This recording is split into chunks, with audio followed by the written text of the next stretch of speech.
Prayer of Jesus में आप सभी का स्वागत है। सभी बच्चों को बाल दिवस की हार्दिक हार्दिक शुभकामनाएं। आज के लिए पाठ वचन है मत्ती रचित सुसमाचार 19 अध्याय 13 से लेकर 14 पद। तब लोग बालकों को उसके पास लाए कि वह उन पर हाथ रखे और प्रार्थना करे, पर चेलों ने उन्हें डांटा।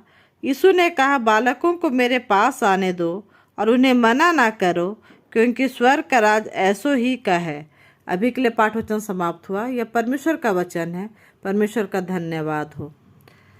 जैसे कि इस वचन में हम लोगों ने पढ़ा कि यीशु के जो शिष्य थे वो बच्चों को यीशु के पास आने नहीं दे रहे थे, लेकिन जैसे ही यीशु देखते हैं कि बच्चे उनके पास आ रहे हैं और चेले उन्हें मना कर रहे हैं, तो वो अपने चेलों को डांटते हैं और कहते हैं कि बच्चों को मेरे पास आने दो, क्योंकि यीशु मसीह बच्चों से अत्यधिक प्रेम और स्नेह रखते थे।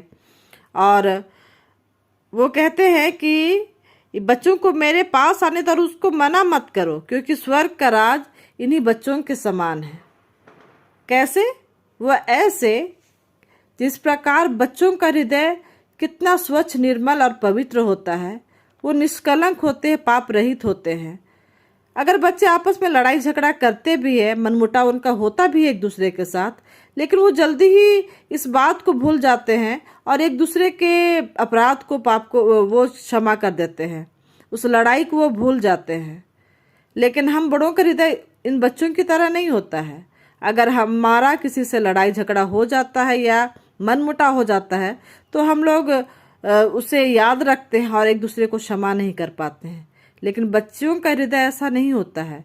उनका हृदय इतना शुद्ध और पवित्र होता है कि कितनी से कितनी बड़ी बात क्यों ना हो, वो झट उस बात को भूल करके आगे बढ़ते हैं, क्योंकि वो इतना, उनका हृदय प्रेम से भरा हुआ रहता है कि और इतना निष्कपट रहता है कि वो एक दूसरे को माफ़ करना जानते हैं और एक दूसरे को जल्दी माफ़ कर देते हैं और फिर आपस में मिलजुल कर खेलने लगते हैं और एक दूसरे के साथ समय व्यतीत करते हैं।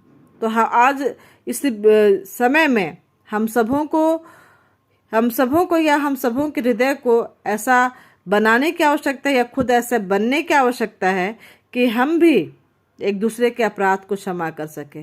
क्योंकि हम जैसा चाहते हैं कि लोग हमसे व्यवहार करें, तो हम लोगों का व्यवहार भी लोगों के प्रति वैसा ही होना चाहिए जैसा कि हम दूसरों से उम्मीद करते हैं। यदि हम आज किसी को माफ़ करते हैं तो कल दूसरे भी हमें माफ़ कर सकते हैं, क्योंकि क्षमा करना एक बहुत अच्छा और सबसे बड़ा गुण है। जो व्यक्ति क्षमा करना जानता है, वह व्यक्ति सचमुच प्रेम से उसका हृदय भरा हुआ होता है, क्योंकि जिस व्यक्ति का हृदय प्रेम से भरा हुआ रहता है वही व्यक्ति दूसरे को क्षमा करना जानता है। तो हमें इन बच्चों के समान बनने की आवश्यकता है, ताकि हम भी स्वर्ग राज के अधिकारी हो सके।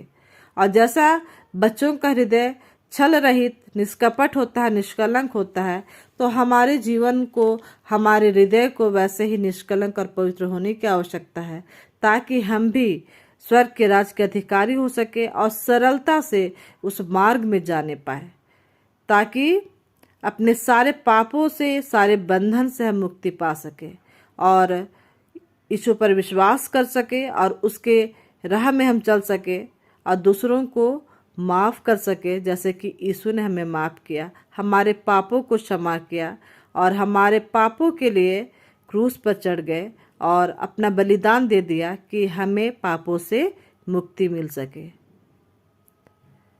धन्यवाद। शुभ रात्रि।